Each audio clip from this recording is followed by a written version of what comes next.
Hello everyone, myself Sushmita, and for my internship I have done two projects so far, and first one is with Professor Fayu and the one with Dr. Mustafa. For the first project, I have done topic modeling of COVID-19 tweets, and I have conducted sentiment and emotional analysis of the topics. Um, just to start the introduction, so everybody know what is COVID, and we are just in the middle of this pandemic. So it is first identified in December 29 in Wuhan, China, and it actually started as an endemic and slowly gradually progressed to epidemic and then pandemic, and finally WHO has declared it as pandemic in March 2020. And initially it's called as SARS-CoV-2 virus because it presented as a severe acute respiratory syndrome, and after that by February 11th WHO has coined the name COVID-19. So everybody had impacted by COVID in several ways. By as per yesterday evening 4:30 p.m., there are like 49.5 million confirmed cases of COVID and 1.2 million of deaths so far. And it has like various effects, either individually, people are affected psychologically or physiologically, economically, politically. There are many ways. So I think it's a very important topic to discuss about the COVID-19. So objective of my project is to do sentiment analysis of the information posted on social media platform about the COVID-19 pandemic. Yeah. So my research questions are what has been posted and what is shared among the public in the social media platform, and what are the people's interests and perceptions about this pandemic, and at the same time, what are the strategies to use to prevent the spread of fake news or misinformation about this COVID-19 pandemic in social media platform. So first one, when we're talking about sentiment and emotion analysis, so why we are taking this approach, because we wanted to get a wider approach of public's opinion in a very short time, and by this we can capture the opinions of wider public and we can gather more data. So for this whole project, I have used Python, and I used Twitter as my social media platform because Twitter is one of the most widely used social media for people to post their public interest. And that's the reason I have chosen Twitter. And I have accessed Twitter API and used Get All Tweets tree package from Python to collect all the data from Jan 2020 to July 29th. And I have collected more than 200,000 tweets, and you can see the list of all the keywords that I have used to collect the tweets related to COVID-19. So before jumping in, this is the mental model or the workflow of all the things that I have done in my project so far. So I have collected the data, I have cleaned it, I have processed it, and did the topic modeling, and extracted the topics and labeled it manually. And after, I did sentiment and emotional analysis. So it started with I have taken 222,000 tweets, and then I have removed the duplicates based on the same username and the same tweet text, and I'm left with 216,000 tweets. And after that, I removed some irrelevant tweets which are not so related to COVID-19, and I'm left with 209,000 tweets. And after that, most of the people try to post emojis or links or some kind of symbols while putting tweets. So I try to remove all of them because it doesn't have any credibility to my data. I removed them, and after that, once the data is clean, I did the pre-processing like tokenization, removing stop words and lemmatization. So for the topic modeling, once the data is cleaned, I have applied LDA method. It's a unsupervised learning, and then I have adapted Bag of Words algorithm to extract the topics. So far, I have 19 unique topics in the whole data, and I have categorized them into three themes. As you can see, there are three themes: China, and next one is effects of COVID-19 on people, and other one is global effects of COVID-19. So in the China, the topics are mostly about the origin of the virus and also about the outbreak and the initial symptomatic presentation as pneumonia. And on the effects of COVID-19 on people, it's like individually effects on the people, like travel restrictions, healthcare workers, schools, stay at home, employment, parenting, quarantine, testing, protests. And when it comes to the global effects, it's like internationally related issues related to COVID-19, like lockdown, economy, global concerns, politics, USA COVID response, pandemic declaration, transmission, and statistics. And here you can see the graphical representation of all the tweets per each topic. So the highest one goes to the COVID-19 statistics. So most people tweeted about the statistics related to COVID, and the least topic is the parenting. This is one of the wonderful visualization in the form of word clouds to understand quickly, get a gist of what the people are thinking about the COVID-19. So starting with the Jan, you can see the size of the word represents the frequency at which the word is repeated in the tweets. And the highest number are like Wuhan, China, coronavirus, and pneumonia. You can see there is no COVID-19 because the COVID-19 term is actually coined in February. So you can see there is no COVID-19 during January. And moving on to February, you can see COVID-19 emerging, and there is also like a cruise ship in Japan. So I think many of you remember during the February, there is like a topic running, the spreading of COVID-19 to China, and at the same time, people traveling in a cruise ship got infected and spreading the virus. And moving to March, again, the people there you can see the word called work. So most of you remember the COVID-19 has spread rampantly during the March. I think maybe in the spring break to our university, and that's the time like everybody are confused about they have to go back to work or they have to stay at home, and people started to worry about their work. And in April, again about the work, hospital, and COVID-19. Maybe in April, most of the health workers, there is like a protest happening. The people are protesting that they don't have enough resources to handle the patients, talking about the hospitals all the time. So that's the one. And in by May, there is again the work, COVID-19, and also the death number. So people are starting to track about the statistics. Either it may be the death number or the cases affected. That's the one.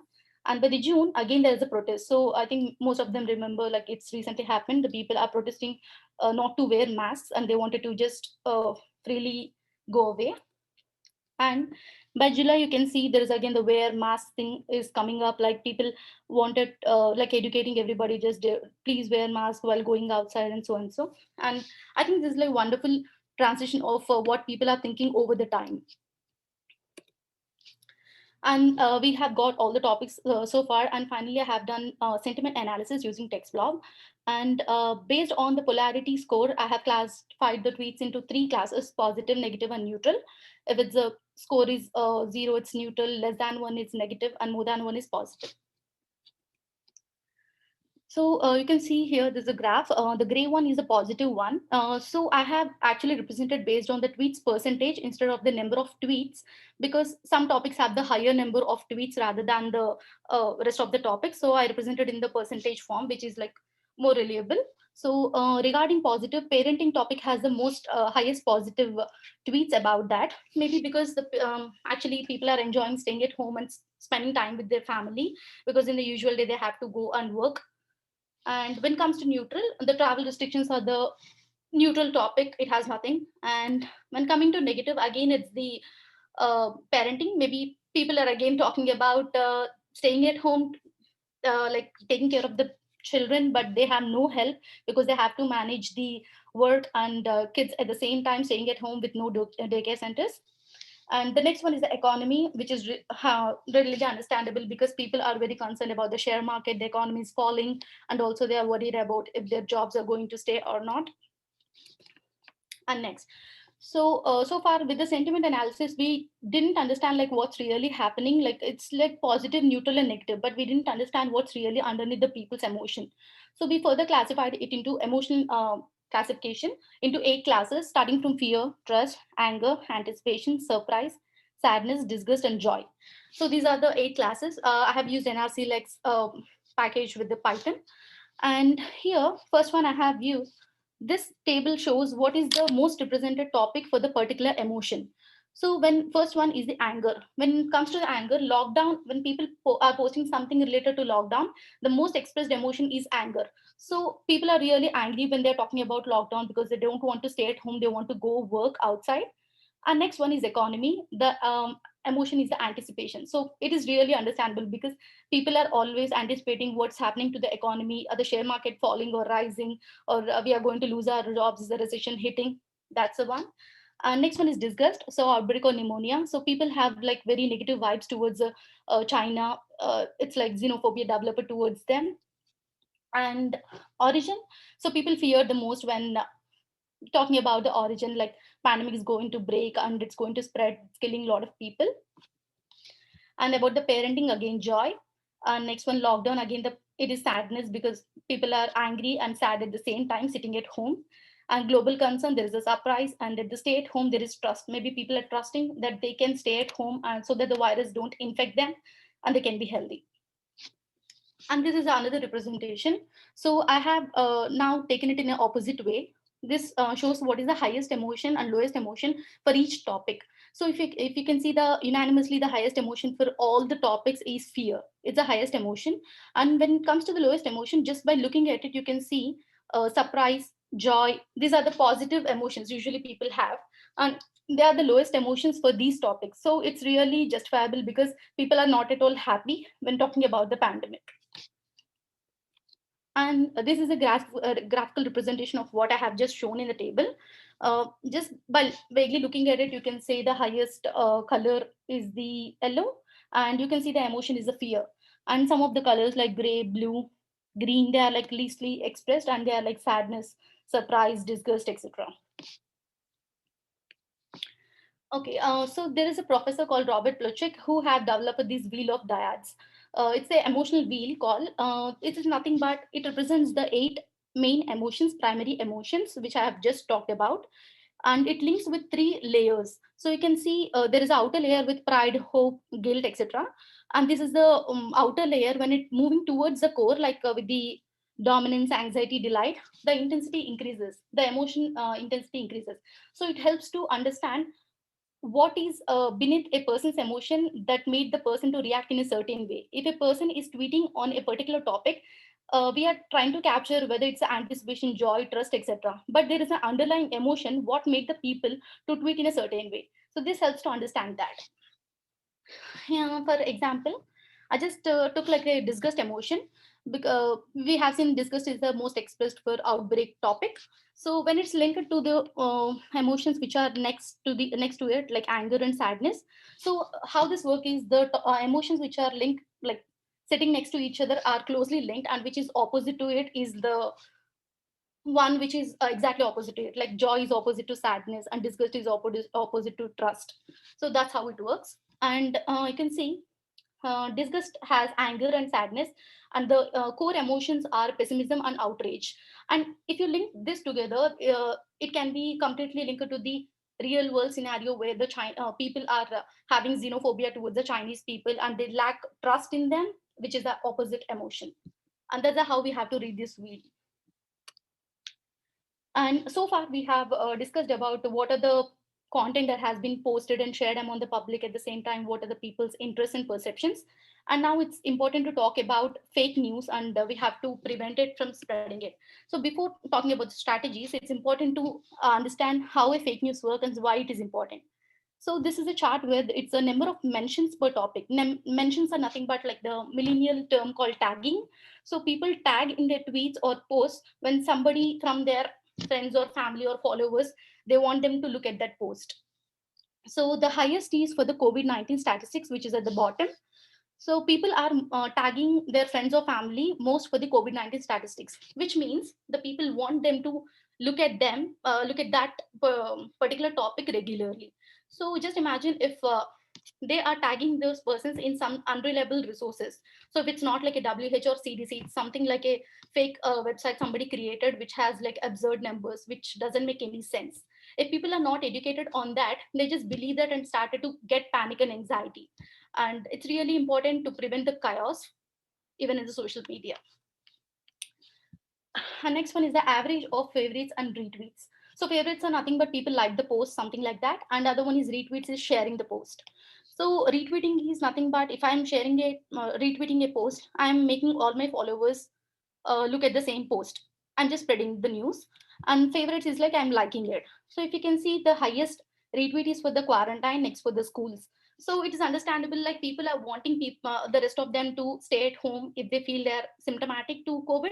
And also the next one is the schools.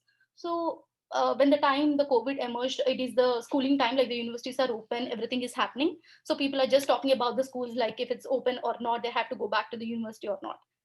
And when coming to the favorites, the quarantine is also the highest topic. The people are liking about it. Just stay at home if you are symptomatic like that.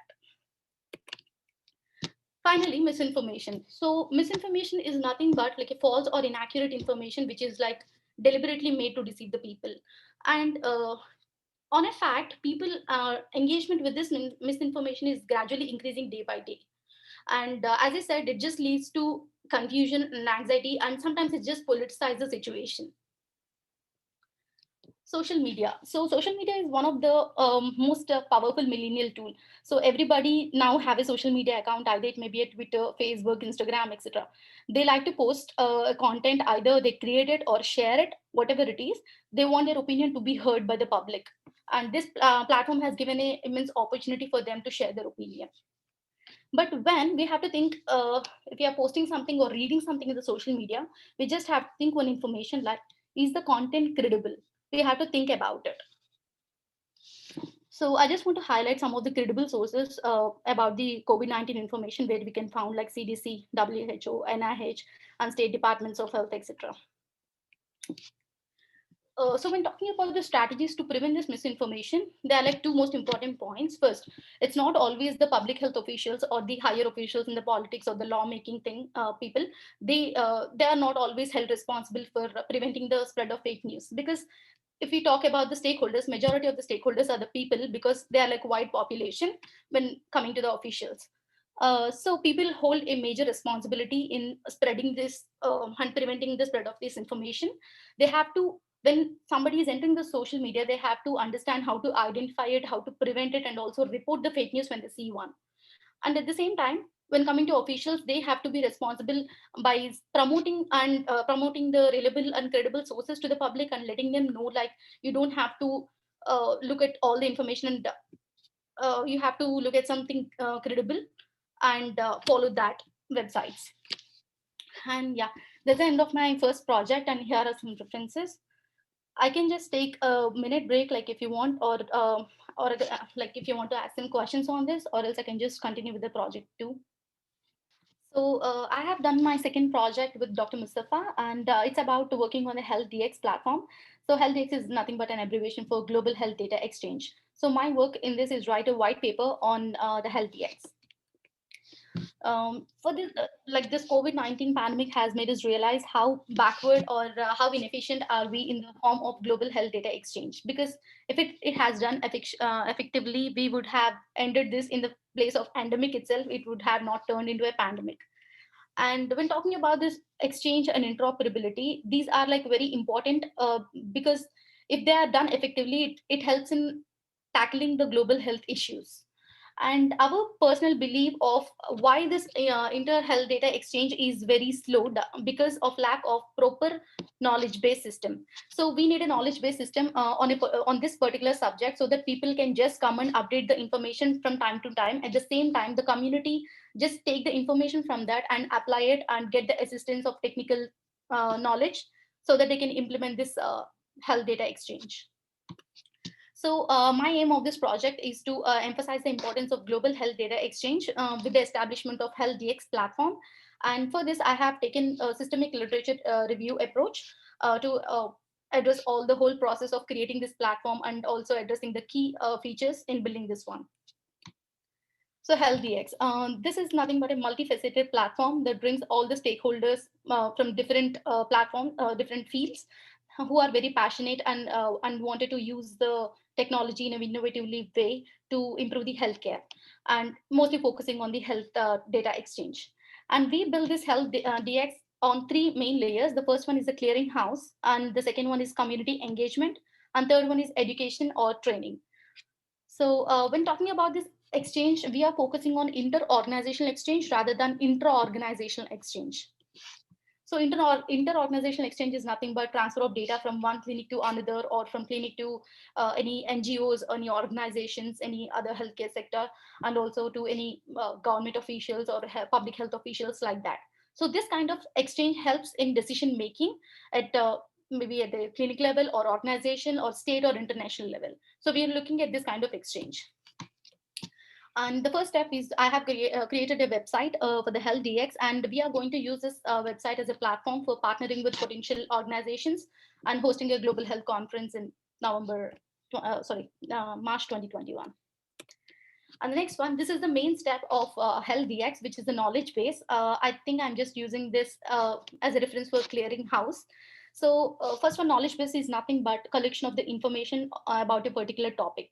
And everybody uses this term like interchangeably with the type of context it change. Maybe many of you are aware of the softwares they develop the knowledge base about a particular resource. How can you use that particular product from A to Z?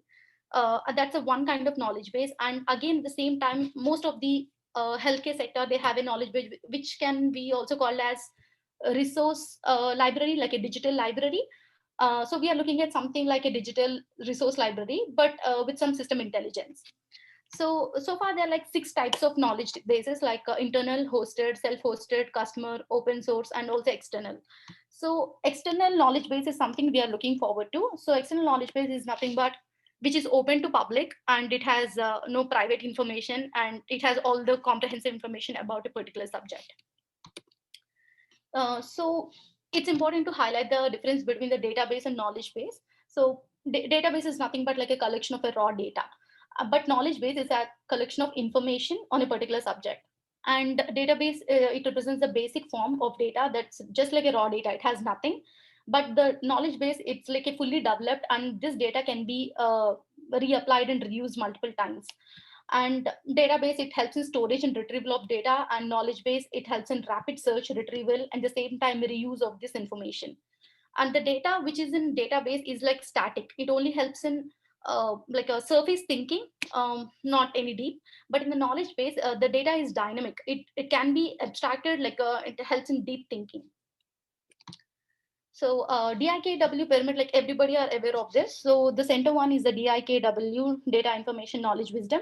I just gave it a twist to help us understand how a knowledge base is linked to this DIKW cycle, sorry, pyramid. So at the level of data, it is represented in database, and which is managed by information management systems. And when it shifts to information and knowledge, it is stored in knowledge base, which is managed by knowledge base systems. And when the knowledge is shared among the public or the community, it is wisdom, and it's called knowledge sharing, which is managed by the knowledge management systems. So this knowledge management systems are nothing but clearinghouse. That is the layer one that we are creating.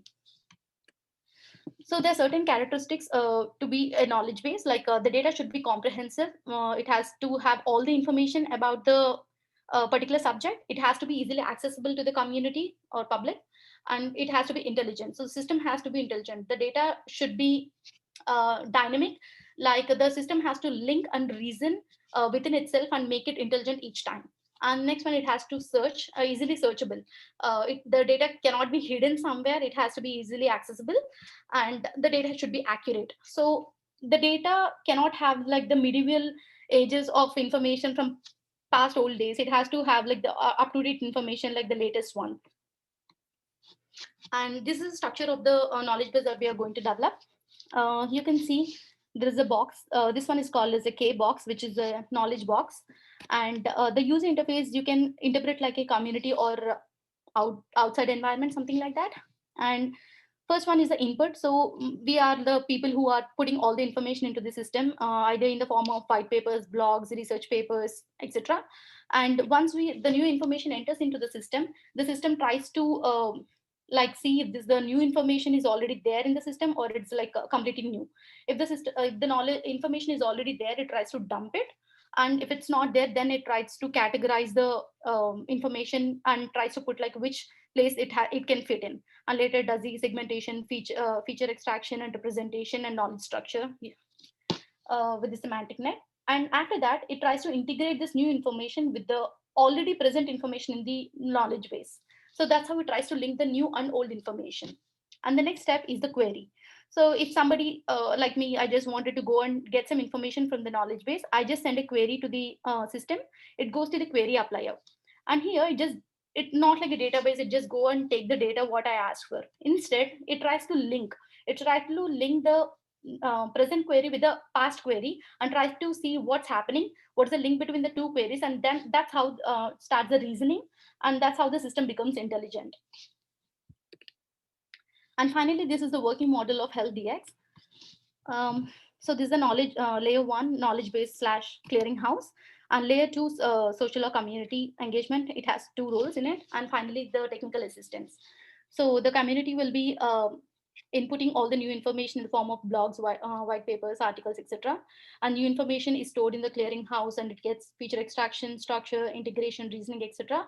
And then the queries applied, and the community will be gathering the information, whatever it needs on the global health data exchange. At the same time, if they need any technical assistance to apply that to their particular organization, it will be also provided. So that's how the health DX is going to work. Thank you. And I'm open to take other questions.